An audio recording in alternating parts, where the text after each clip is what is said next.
Today we're going to quickly clean a Glock 17, and all we're going to use is Ballistol. We're going to use a Hoppes Boresnake to clean the inside of the barrel. We're going to use a gun brush, some cotton swabs, and some rags, which are just cut up t-shirts. First we need to verify the Glock is unloaded, so we want to make sure there is no magazine in the gun and no round in the chamber. Once you are 100% sure the gun is empty, point it in a safe direction and press the trigger. Glock trigger has to be in the rear position in order to field strip it.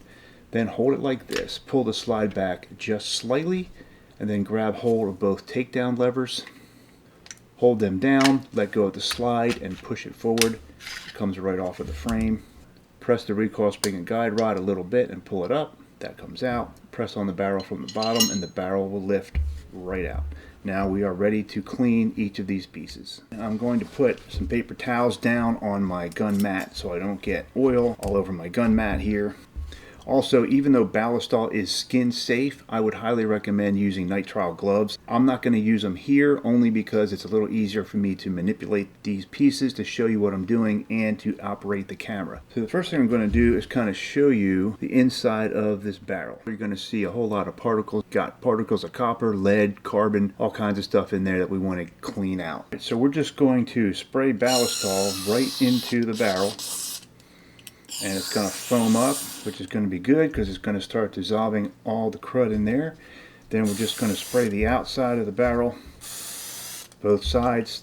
And now I'm also going to do the same thing with the slide. Now there's a couple places we do not want to get any oil. Okay, so this is the breech face right here, this flat surface, and this is the firing pin hole right here. You do not want to get any oil down into this firing pin area. And this is the back of the firing pin, so you don't want to get any oil down in this area either. The firing pin sits in a channel that you can't see, and you don't want to get oil in there that could bog things up and prevent your gun from working properly. But we do want to get some cleaning agent in this area, and especially along the slide cuts, which is the groove that goes down both sides of the slide. All right, so we're going to get just a little bit of Ballistol here.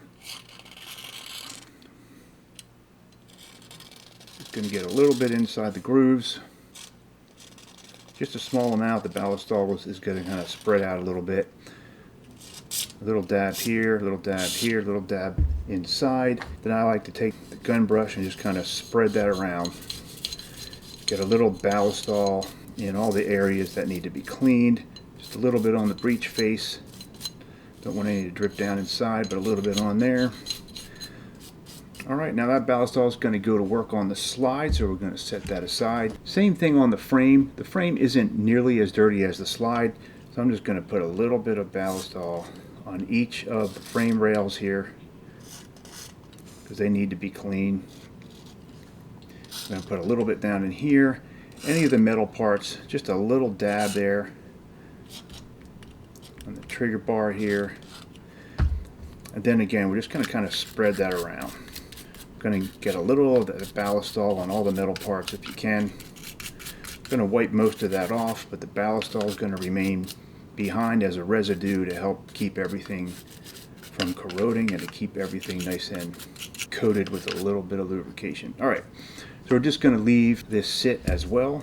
The last piece is your recoil spring and guide rod. You really don't need to do much with this. The Glock manual does not even mention cleaning this, but I would just look at it. If it looks like it's dirty, just take a dry brush, toothbrush, whatever, and just kind of clean it up. And then we can wipe it off. And that's about all you need to do for the recoil spring and guide rod. Alright, now we're going to let the gun sit for 10 or 15 minutes. Let the Ballistol dissolve all the crud that's on there, and then we'll come back and clean it up. Alright, so it's been about 15 minutes. First thing, I'm just going to wipe down the outside of the barrel, get the dirt off of there, get most of the Ballistol off, and now we're going to move on to the inside of the barrel. Now what I'm going to do is I'm going to take a Boresnake and I'm going to use this to clean the inside of the barrel. So a Boresnake is just a long piece of material. It's got built-in copper brushes. This one has 3. This is the Viper, it's the better one. And we're just going to run that through the barrel. Now if you don't have a Boresnake, the customary way to clean the inside of the barrel is to take a nylon brush that's made for 9mm. You want to go in there, go back and forth to loosen the particles, and then you would take a loop, put a patch on it, and then go back and forth inside the barrel with the patch, which will pull out all the dirt, and you can put some more oil on it to get it even better. But that's the the long, hard, messy, time-consuming way. It's a great way. It's going to do a really great job, but I prefer to use the Boresnake. And all you need to do with the Boresnake is drop the leader through and pull the Boresnake through. The copper brushes are going to kind of scour it. It fits nice and tight, so it does a real nice job. Then the rest of the Boresnake is going to kind of polish things up as it goes through. And I usually put it through 2, maybe 3 times, depending on how dirty the barrel is. And I'm going to just go through twice this time. And we're going to take a quick look. You can see all of that dirt and crud is gone, and it's nice and shiny inside. Alright, and then now we want to clean the feed ramp right here with a cotton swab and just get the little edge pieces here that we weren't able to get. Alright, and that's all you have to do with the barrel. Alright, next we're going to work on the slide. First I'm just going to take some rags and clean it up as best I can, just using a rag.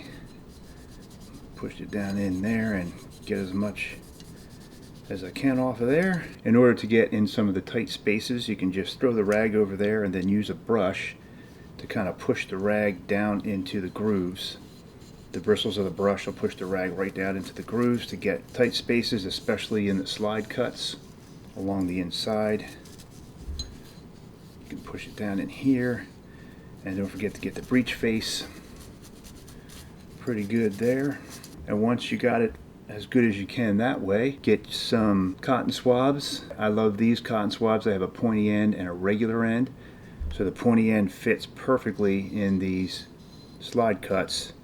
You can just kind of go up and down, and it cleans them out real nice. And then just use the bigger side to get the bigger areas down in there. And just keep wiping with the cotton swabs until you get it as clean as you'd like it to be. And don't forget to get the breech face here. We didn't get any oil down in the firing pin hole, but we still want to get the breech face nice and clean. In here you'll see that hook there. That is your extractor. That actually latches onto the bottom of the brass and pulls it out of the chamber after it's been fired. So you want to make sure there's nothing underneath of that hook. And if there is some crud under there and you can't get in there, sometimes you want to use a pipe cleaner. A pipe cleaner is a perfect tool to get in there and get underneath of that extractor. I like to use Otis pipe cleaners. I keep them handy. I'll put a link down in the description for those as well. And if you need to get the outside of your slide clean, maybe it's got a little crud on there, just a little dab of Ballistol goes a long way. And get a rag and polish it up real nice. Alright, this slide's looking pretty good. Alright, we're going to do the same thing with the frame. Get a rag and clean it up as best you can with just the rag. Just wipe all the areas where you put Ballistol. And you can use your brush to push the rag underneath those rails a little bit, kind of get into the tight spaces this way. Good here, underneath that rail.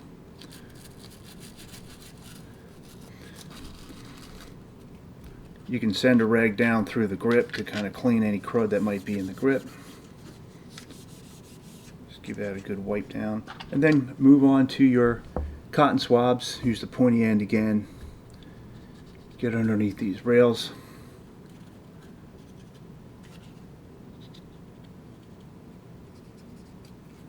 And then just go in and clean everything up wherever you see any crud.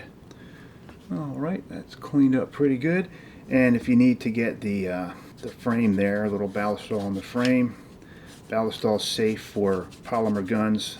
Alright, the frame is looking pretty good. Okay, so now we're going to lubricate the Glock 17, and because we already cleaned everything with Ballistol, everything has a residue of lubricant on it already, so we don't need much lubrication at all. So the user manual for Glock says to put a drop of lubricant on a cloth and just basically go over the entire barrel real quick with that, just to leave a little residue of lube on there.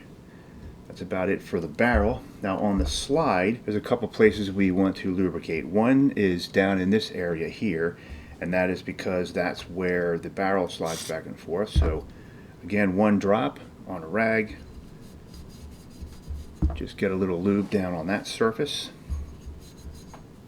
Alright, the next place we want to lubricate is in the slide cuts. So the slide cuts are these notches. This notch runs the length of the slide, and there's one on each side, and that is where the slide rides on the frame rails.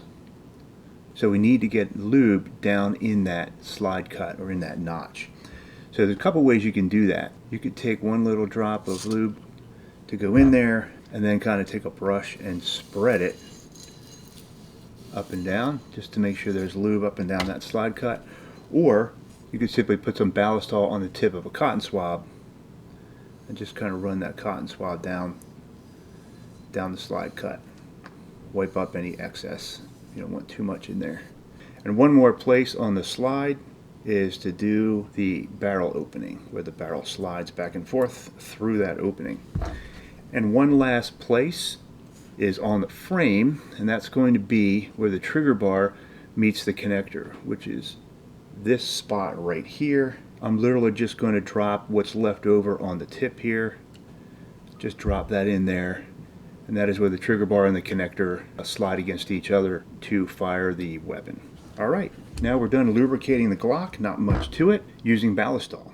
Alright, and now we want to reassemble the Glock 17, which is very simple. Take the slide upside down, drop in the barrel, lock it in there, recoil spring and guide rod, compress it so it sits just like that, and then simply line up the back of the slide with the rails and slide it on.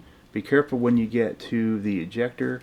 There's a little bit of slop here, so you could easily scratch the back of your Glock if you go too fast here, so just line that up nice and careful. And once you get it here, all the way back and let go. And now your Glock is completely reassembled. Rack the slide a few times to make sure it feels right. And now you want to do a quick function and safety check. I'll put a link up here to that video, and there's a couple of things you want to go through real quick to make sure everything is functioning properly on your Glock 17. Alright, please check out the description below for the products that we used here in this video today, including Ballistol and the Hoppes Boresnake Viper, and all the other items we used today will be linked down in the description. Thank you so much for watching. Please subscribe, and we'll see you in the next video.